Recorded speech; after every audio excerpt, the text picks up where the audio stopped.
بسم اللہ الرحمن الرحیم۔ السلام علیکم ناظرین، پروگرام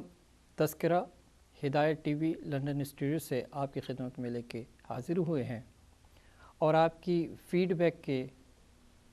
نسبت اور مناسبت سے یہ کہنے میں حق بجانب ہیں کہ آپ اس پروگرام میں ہمارے علماء کرام کی گفتگو سے بہت زیادہ فائدہ اٹھا رہے ہیں، بڑے دل جمعی سے پروگرام دیکھتے ہیں اور نہ صرف دیکھتے ہیں بلکہ سمجھتے ہیں۔ آپ نے ہمارے علماء کرام کا شکریہ ادا کیا ہے، وہ ان تک میں نے پہنچا دیا۔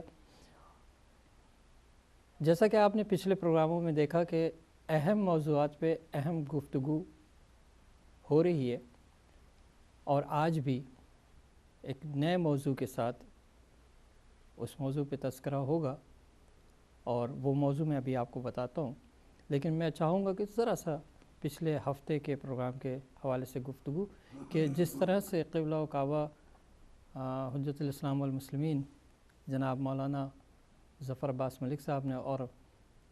حجت الاسلام والمسلمین جناب مولانا جعفر مہدی صاحب قبلہ نے اپنی گفتگو فرمائی، آپ لوگ نے بے حد سراہا اس کو اور بہت پسند کیا۔ انشاءاللہ آئندہ بھی اسی طرح آپ ان لوگوں کے لیے دعائیں کریں گے اور یہ اپنی ڈیوٹی آپ تک علم پہنچاتے رہیں گے۔ پچھلے ہفتے کی طرح اس ہفتے بھی آج کے پروگرام میں بھی ہمارے معزز مہمان گرامی ہیں حجت الاسلام والمسلمین مولانا ظفر عباس ملک صاحب اور حجت الاسلام والمسلمین مولانا جعفر مہدی صاحب قبلہ۔ آج کا موضوع ہے جس پہ تذکرہ ہوگا کہ تشیع پر بے جا شکوک و شبہات اور منفی پروپیگنڈا۔ ظاہر ہے یہ بہت بڑا ایک سبجیکٹ ہے اور اس کو ایڈریس کرنا بہت ضروری تھا، اور اس کے لیے ظاہر ہے مضبوط شخصیات کا ہونا اور ان کے پاس اس کے لیے قیمتی اور یعنی ویلیوبل مٹیریل ہونا ضروری تھا۔ اس وجہ سے آج اس موضوع پہ پروگرام کے ساتھ ہم آپ کی خدمت میں حاضر ہوئے ہیں۔ میں سب سے پہلے حجت الاسلام والمسلمین علامہ ظفر عباس صاحب کو سلام کر کے اور گزارش کروں گا کہ ہمارے اس موضوع پر آپ تبصرہ فرمائیں، تذکرہ کریں۔ انشاءاللہ۔ شکریہ جناب اسلم ہاشم صاحب۔ اعوذ باللہ من الشیطان الرجیم، بسم اللہ الرحمن الرحیم۔ الحمدللہ رب العالمین والصلاة والسلام علی سید الانبیاء والمرسلین وعلی آلہ الطیبین الطاہرین المعصومین الذین اذھب اللہ عنہم الرجس وطہرہم تطہیرا۔ اللہم صلی علی محمد وآل محمد۔ ناظرین اکرام اور سامعین محترم، ظاہر ہے کہ جناب اسلم ہاشم صاحب آپ کو آج کے تذکرہ پروگرام کے موضوع کے بارے میں بتا چکے ہیں، اور جس طرح کہ انہوں نے ذکر فرمایا کہ بہت ہی وسیع موضوع ہے، اسی طریقے سے اتنا ہی نازک موضوع بھی ہے۔ یقیناً ایک طرح سے ہمیں ہر موقع پر ایک شیعہ ہونے کی حیثیت سے امیر المومنین علی ابن ابی طالب اور سیدہ طاہرہ حضرت فاطمہ الزہرا سلام اللہ علیہا کے شیعہ ہونے کے اعتبار سے اپنی زندگیوں کو ان کے بتائے گئے راستے کے مطابق اور انہوں نے جو ہمارے لیے رہنمائی اور ہدایت چھوڑی سرور کائنات حضرت محمد مصطفیٰ صلی اللہ علیہ وآلہ وسلم کی تعلیمات کی روشنی میں، اس کے مطابق ایک شیعہ کی حیثیت سے زندگی گزارنا ہے۔ لیکن شیعت کے اوپر شروع سے جس طریقے سے ایک غلط اور منفی پروپیگنڈا ہوا، جو جائز ناجائز ہر قسم کے اعتراضات کے ذریعے سے شیعت کو بدنام کرنے کی کوشش کی گئی، اس کو بیان کرنا آج کے ان دنوں میں، کہ جن دنوں میں اس وقت حیران ہوتے ہیں لوگ کہ یہ شیعت کہاں تھی، یہ ٹی وی کے اندر، ٹی وی کے ذریعے سے جو معلومات فراہم کیے جا رہے ہیں دنیا کو، اسی توسط سے یہ اہم اور مہم موضوعات بھی آپ کی خدمت میں عرض کیے جا رہے ہیں۔ ابتدا ہی سے ایک طرف اسلام کی بقا اور اسلام کا استمرار تھا، اسلام کا اپنے ٹریک پر چلتے رہنا تھا، اور دوسری طرف جو جن لوگوں کے ہاتھ میں کمان تھی، ان لوگوں کی طرف سے جو شیعت کے اوپر ناجائز قسم کے حملے ہوئے، اور وہ جو رسول اکرم صلی اللہ علیہ وآلہ وسلم قرآن اور اطرت کو چھوڑ کر اس دنیا سے گئے تھے، قرآن کو اس طریقے سے چھوڑ دیا کہ اپنی مرضیوں کے مطابق اس کی تعبیر شروع کر دی، اور اطرت کو چھوڑنے کی تاریخ جب بیان کی جاتی ہے تو ایک مسلمان چیخ اٹھتا ہے کہ یہ ہم نے پہلے کبھی نہیں سنا تھا۔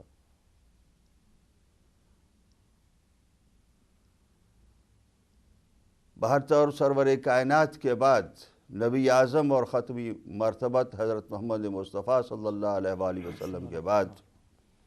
سے یہ سلسلہ شروع ہو چکا تھا، اس لیے کہ اس وقت جو اسلام کا دائرہ کار اور اسلام کی اسٹیٹ تھی، وہ صرف مرکز اور سینٹر اس کا مدینہ تھا، اور مدینے کی گلیوں میں جب ایک شخص ایک نعرہ بلند کرتے ہوئے ایک گلی سے دوسری گلی کی طرف نکل جاتا تھا تو وہ پورے کے پورے کہ مدینے کی ہوا کا رخ جو ہے وہ بدل جاتا تھا۔ اسے آپ پروپیگنڈا کہیں، اسے آپ منفی حملے اور ناجائز شکوک و شبہات پیدا کرنے کا ایک ذریعہ کہیں، یا جس طریقے سے بھی اس کی تعبیر کریں، بڑا مشکل ہے سمجھنا اور سمجھانا کہ رسول اکرم کے فوراً بعد مسلمانوں کی یہ حالت ہو گئی، اور اس میں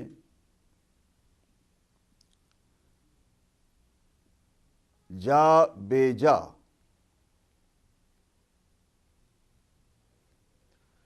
یعنی سب سے پہلے مسجد نبوی کے اندر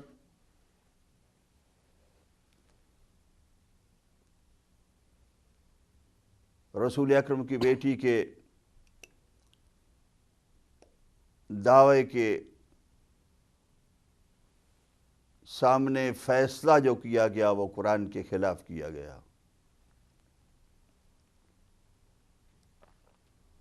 اور اس کے بعد جو حالت ہوئی وہ دوبارہ دہرانے کی ضرورت نہیں ہے۔ اس کے بعد مسلسل یہ تبدیلیاں مسلمانوں کے اندر وضو اس طریقے سے کیا جائے، اذان اس طریقے سے دی جائے، نماز اس طریقے سے پڑھی جائے۔ ایک مسلسل دین کے اندر جو ترمیمات ہو رہی تھیں، ان ترمیمات کو بچانے کے لیے جو ایک سسٹم ان لوگوں نے کہ جو اسلام کے جو سیٹ اپ ہوا تھا مدینے کے اندر، اسلام کے اس سیٹ اپ کے اوپر جو پاورفل لوگ تھے، ان پاورفل لوگوں کا جو طریقہ کار تھا اس کو محفوظ بنانے کے لیے یہ ضروری ہو گیا تھا کہ جو علی ابن ابی طالب جس طریقے سے سنت نبویہ کو زندہ رکھنا چاہتے ہیں اور قائم رکھنا چاہتے ہیں، اور اولاد علی ابن ابی طالب علیہ السلام جس طریقے سے دین مصطفی کو اس دنیا کے اندر باقی رکھنا چاہتی ہے، اس کے خلاف کسی نہ کسی طریقے سے ایسے پروپیگنڈے کو استعمال کیا جائے اس طریقے سے کہ جس کے بعد وہ جو حقائق کے خلاف، حقائق کے برعکس جو دینی احکام کے اوپر ترامیم ہوئیں، ان ترامیم کے اوپر مہر جو ہے وہ ثبت ہو جائے۔ اور یہی وجہ تھی کہ ضرورت پڑی احادیث کو اس طریقے سے ڈھالنے کی،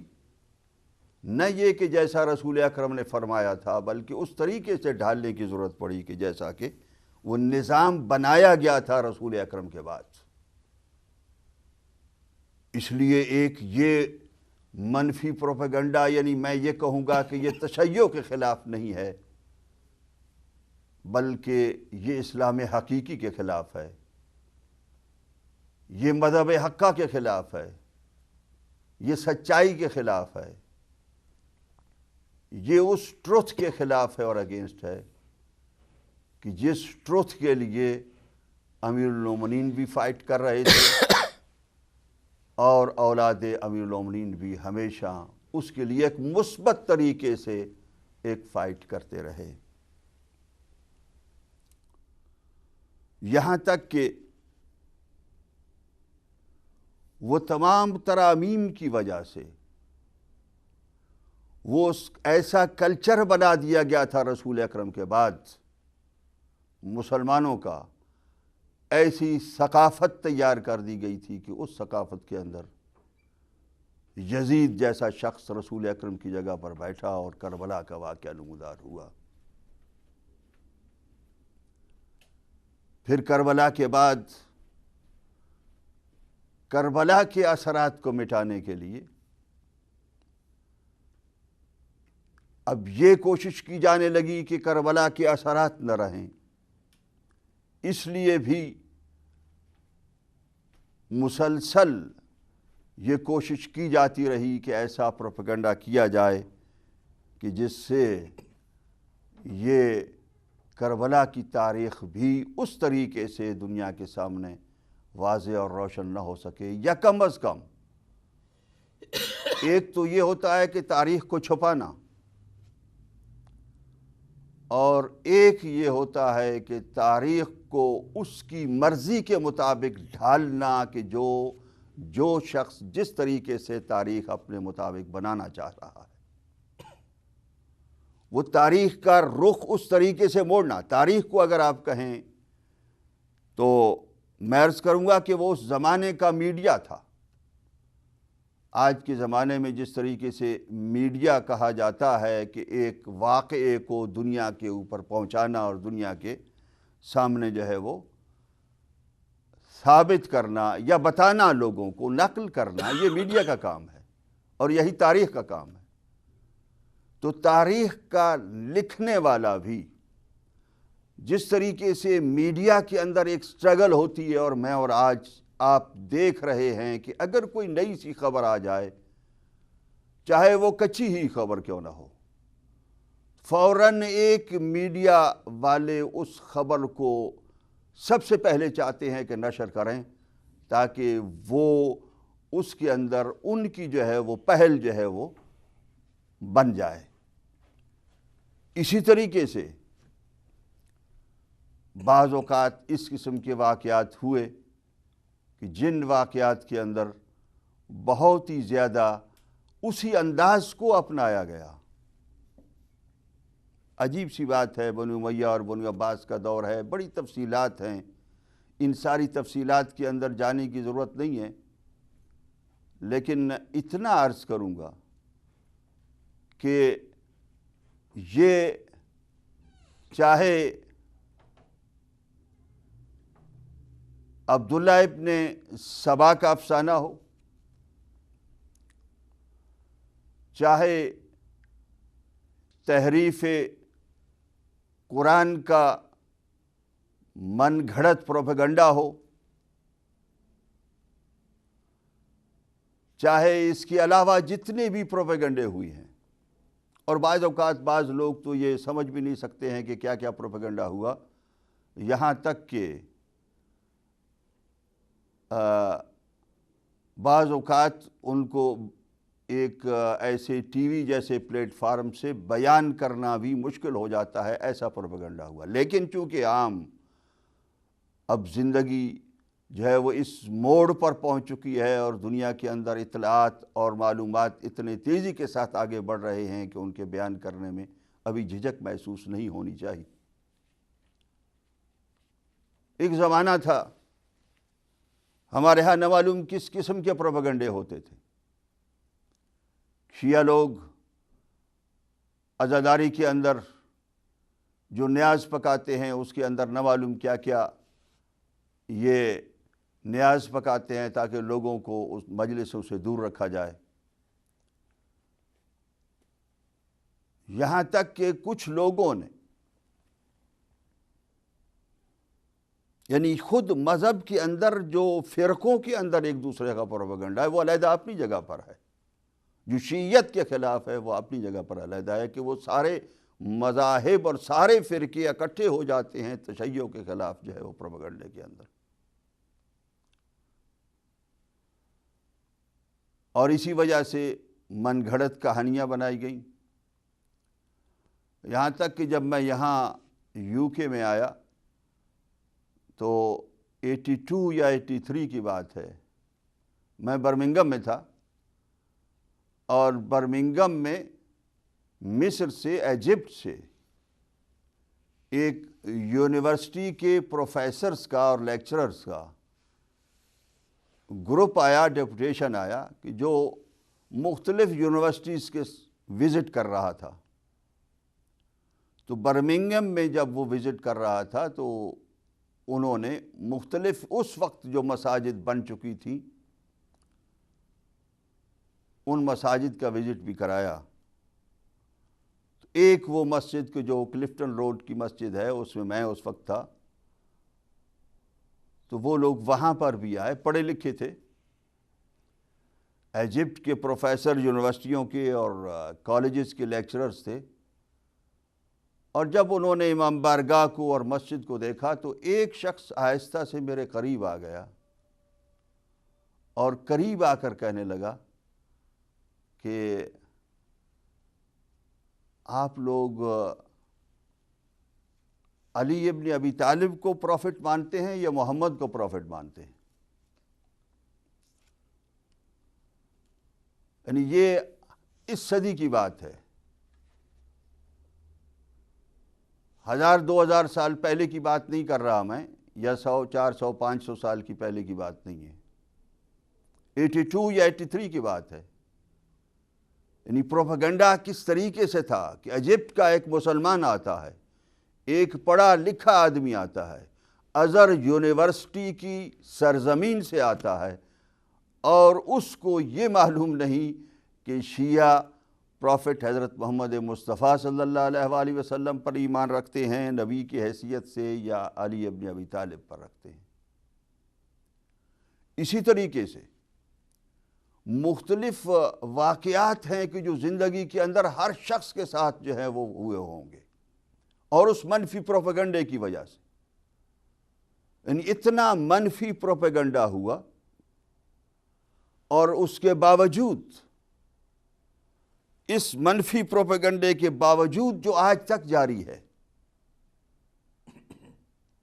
یعنی 10 دفعہ اگر آپ قرآن اور حدیث سے ایک بات ثابت کریں، لیکن پھر بھی سامنے بیٹھنے والا شخص وہی رٹ لگائے رکھے گا کہ جو 1400 سال پہلے سے وہ اعتراضات کی رٹ جو ہے وہ شروع کی گئی تھی، وہ اس بات کو سمجھنے کے لیے تیار نہیں ہے۔ اور اس کے باوجود کہ یہ سارا کچھ ہوا، یہ سرکل اسی طریقے سے چلتا رہا، اس کے یعنی بیان کرنے کی کوئی وہ میں سمجھتا ہوں انڈین اور پاکستانی معاشرے کے اندر، کلچر کے اندر یہ کوئی زیادہ وضاحت کرنے کی ضرورت نہیں ہے، لیکن ایک بہت ہی منفی پروپیگنڈا شیعت کے خلاف ہوا۔ اس منفی پروپیگنڈے میں کے باوجود ہمیشہ پہلے دن سے مسلمانوں کو اتحاد و اتفاق کی دعوت بھی یہی مکتب تشیع دیتا رہا۔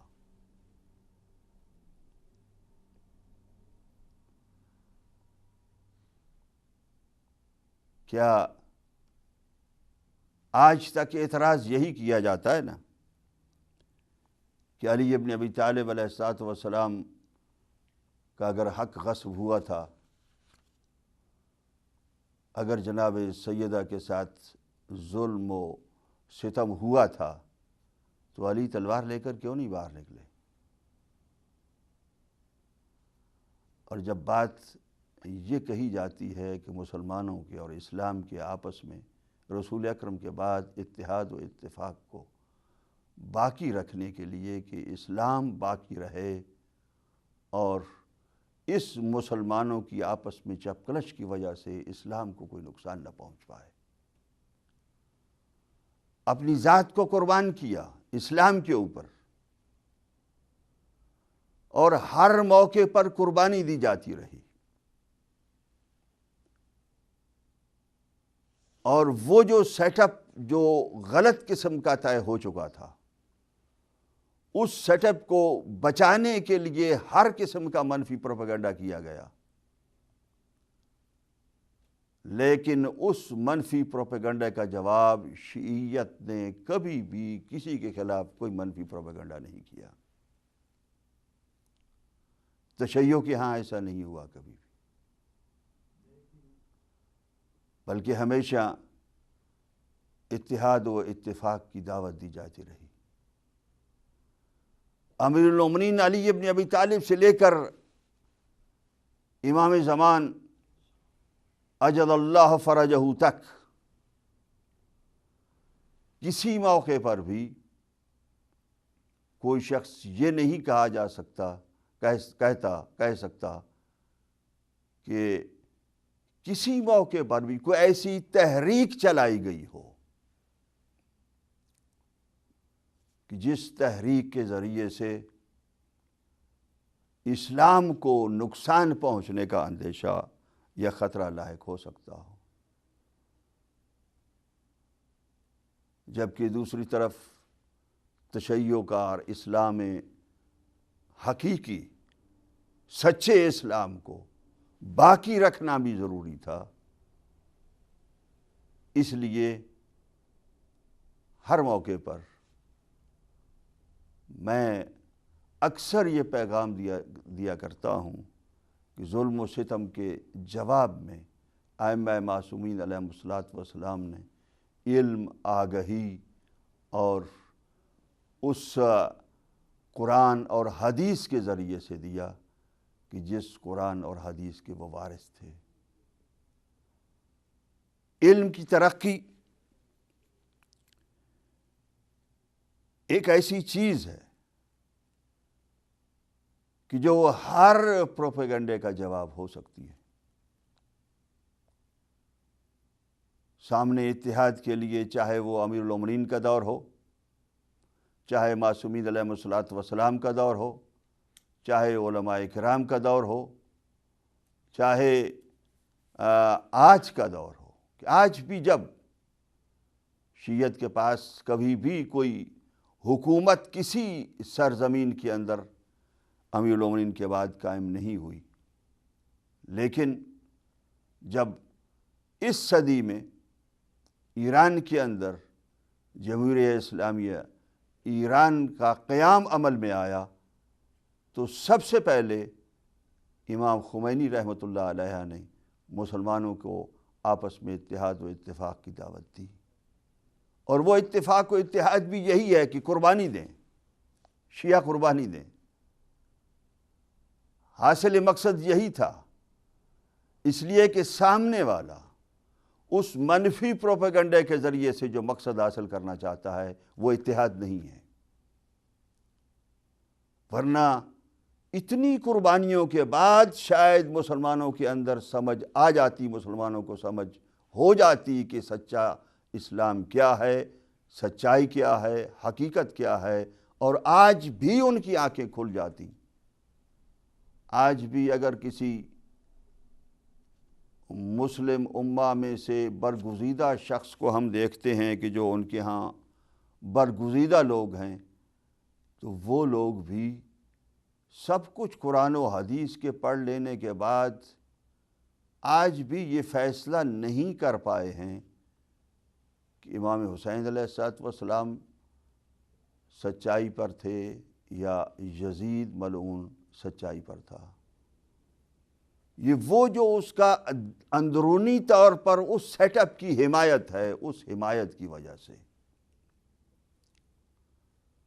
وہ قبول نہیں کر سکتے ہیں۔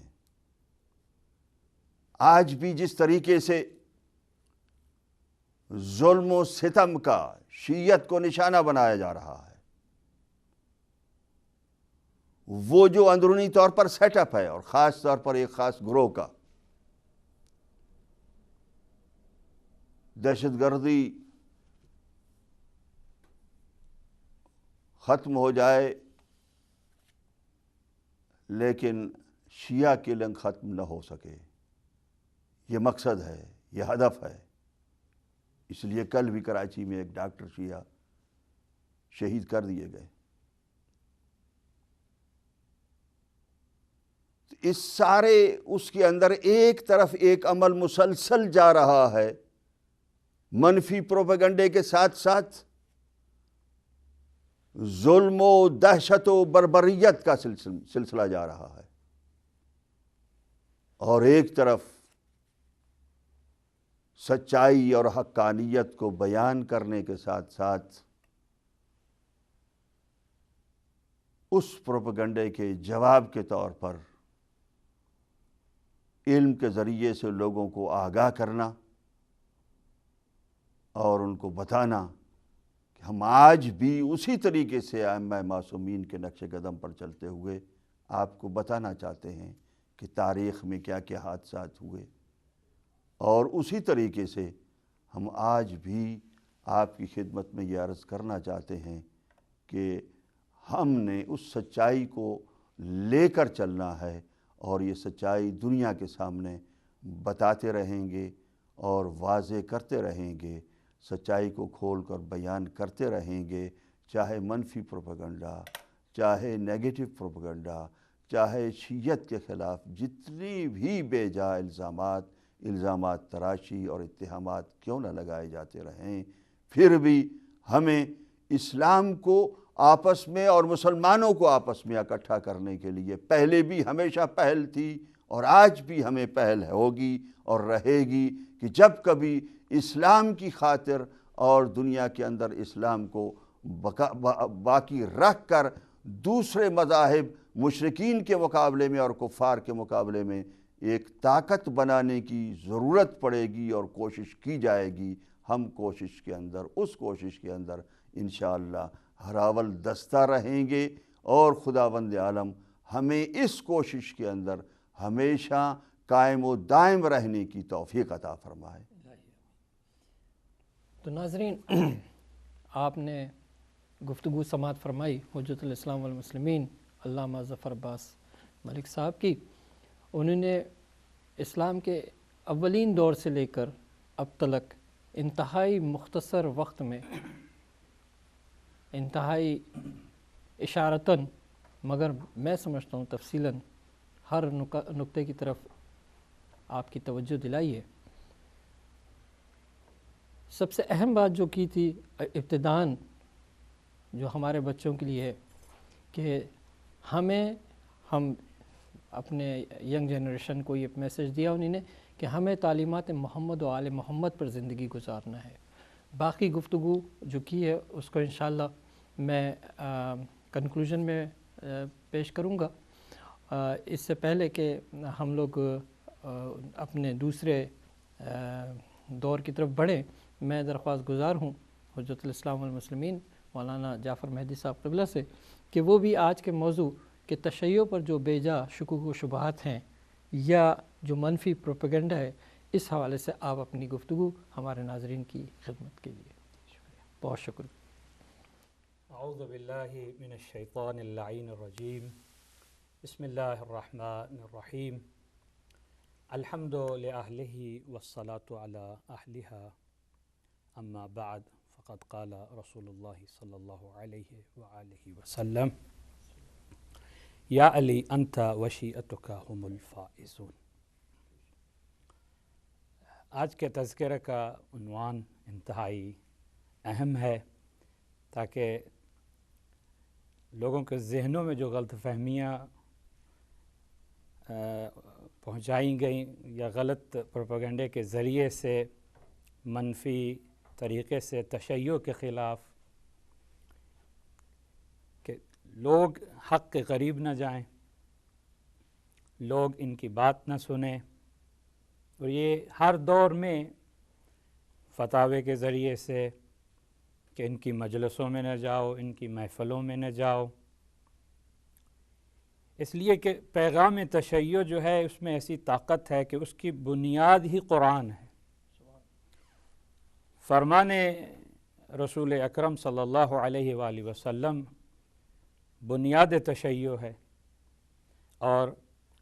عصمت اور معصومین کے اقوال وہ بنیاد ہیں عقائد و فروج و تشیع کے پاس ہے.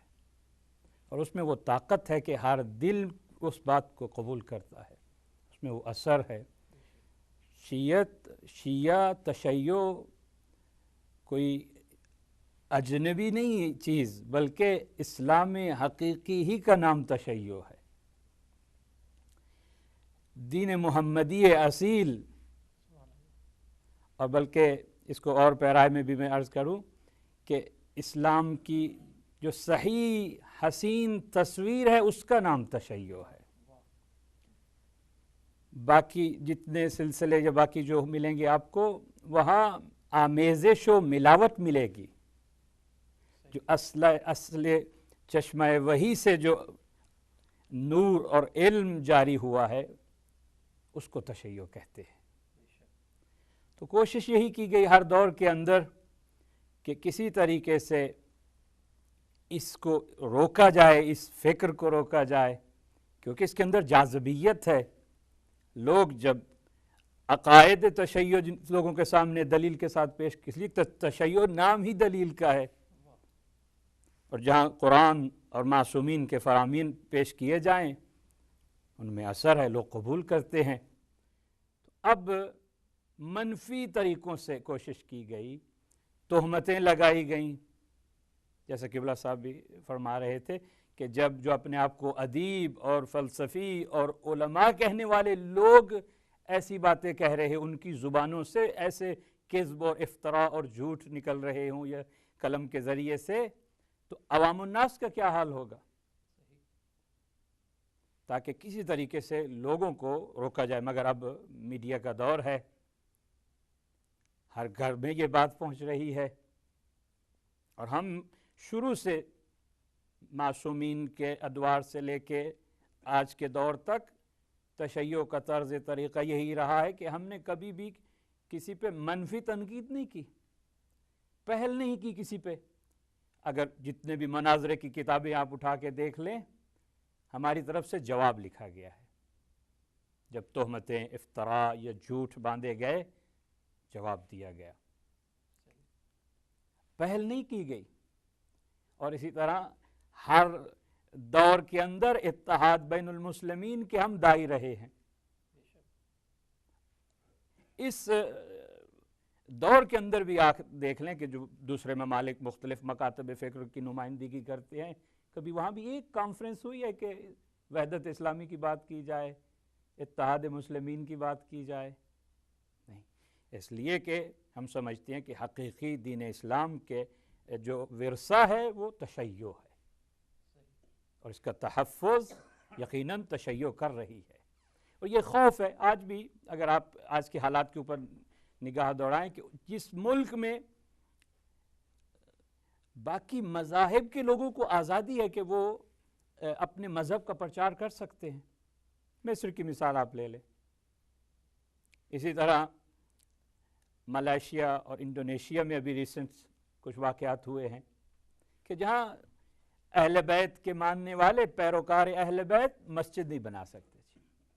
اجتماع نہیں کر سکتے جی, رسماً اس پہ پابندی لگا دی جائے جی. یعنی ایک خوف ہے, ایک خطر ہے, کیونکہ جب پہلے میں نے عرض کیا کہ اس کے اندر ایسی طاقت ہے حق کے پیغام کے اندر کہ ایسی پذیرش ہے کہ یہ دل قبول کرتا ہے. بہت سارے مستبصرین جنہوں نے مذہب اہل بیت قبول کیا, اگر آپ ان کے احوال جانیں اور ان کے انٹرویوز سنیں اور پڑھیں, کہتے ہیں کہ ایسی بات جو پہلے نہیں سنی تھی. ہم قانع نہیں تھے, مطمئن نہیں ہوتے تھے لوگوں کی تفسیروں سے. ہمارے ذہن میں جو سوال اٹھتے تھے باقی فرقے اور مذاہب والے مطمئن نہیں کر سکتے تھے. مذہب اہل بیت سے, فرامین معصوم سے جو تفسیر پیش کی گئی, جو حل بتایا گیا, وہ دل اس کو تسلیم کر رہا ہے, عقل اس کو تسلیم کر رہی ہے, کیونکہ اس لیے کہ اسلام کے سارے قوانین فطرت کے مطابق ہیں. اور اسی طرح کوشش کی گئی کہ اس کے اوپر پروپیگنڈے کے ذریعے سے شکوک و شبہات پیدا کیے جائیں. یوں تو بہت سارے الزامات و اتہامات ہر دور میں وہی رپیٹ ہوتے رہے ہیں, اور ان کے کئی مرتبہ جوابات دیے گئے. مثلا ایک کی طرف قبلہ صاحب نے بھی اشارہ کیا, اور انتہائی اس کو میں کہہ سکتا ہوں کہ نہ اس کا کوئی کسی دلیل سے تعلق ہے, نہ ہی اس کی کوئی سند ہے. جو اہل علم ہیں, محقق ہیں, وہ جانتے ہیں کہ منسوب کیا گیا جی کہ یہ ایک یہودی تھا ابن سبا, اور وہ آیا اور اس نے جی اسلام قبول کیا, اور اس نے یہ کوفہ میں آ کے نظریات دے دیے. پہلی تو یہ بات ہے کہ آپ نے تشیع کو پڑھا ہی نہیں ہے. آپ تشیع کے اصول, عقائد اور فروع کو آ کے دیکھیے. اس کی بنیاد ابن سبا نہیں ہے, قرآن, حدیث, فرامین معصوم ہے. کسی ایک عقیدے میں بھی کسی ایک عقیدے کی کتاب بھی دکھا دیجئے کہ جی عبداللہ ابن سبا نے یہ کہا تھا, جی اس سے نقل کی گئی ایک بات ہو, اور اس کا وجود ہی کوئی نہیں ہے. طبری اور شعبی کی ایجاد کردہ ایک وہمی شخص ہے, اور پھر اس کو ایجاد کرنے کے بعد صدیوں سے یہ الزامات اور افتراء لگائی جا رہی. آپ ہمارے اصول